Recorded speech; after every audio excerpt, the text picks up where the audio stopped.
మీరు చేసే కర్మే మీ భవిష్యత్తు నిర్ణయిస్తుంది.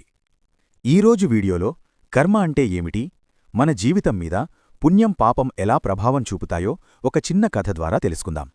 ఒక గ్రామంలో కృష్ణ మోహన్ అనే ఇద్దరు వ్యక్తులుండేవారు.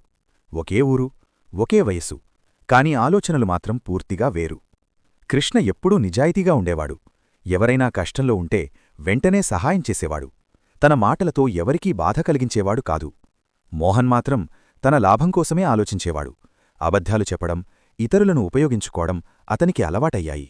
భారీ వర్షం, పొలాలు మునిగిపోవడం. ఒక సంవత్సరం గ్రామంలో తీవ్రమైన వర్షాలు పడి పంటలన్నీ నష్టపోయాయి. ప్రజలు ఆహారం లేక బాధపడుతున్నారు. కృష్ణ తన దగ్గర ఉన్న ధాన్యాన్ని ఆకలితో ఉన్నవారికి పంచిపెట్టాడు. ఈరోజు సహాయం చేస్తే రేపు దేవుడు చూస్తాడు అని అతను నమ్మాడు. మోహన్ మాత్రం తన దగ్గర ఉన్న ధాన్యాన్ని దాచిపెట్టాడు.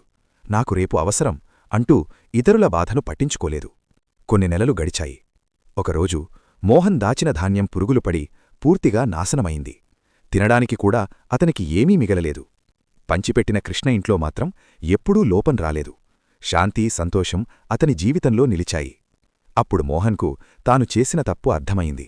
స్వార్థం చివరకు ఖాళీ చేతులే మిగులుస్తుందని తెలిసింది. గ్రామపెద్ద: మన చేతులిచ్చిన ధానే మన జీవితానికి తిరిగి వస్తుంది.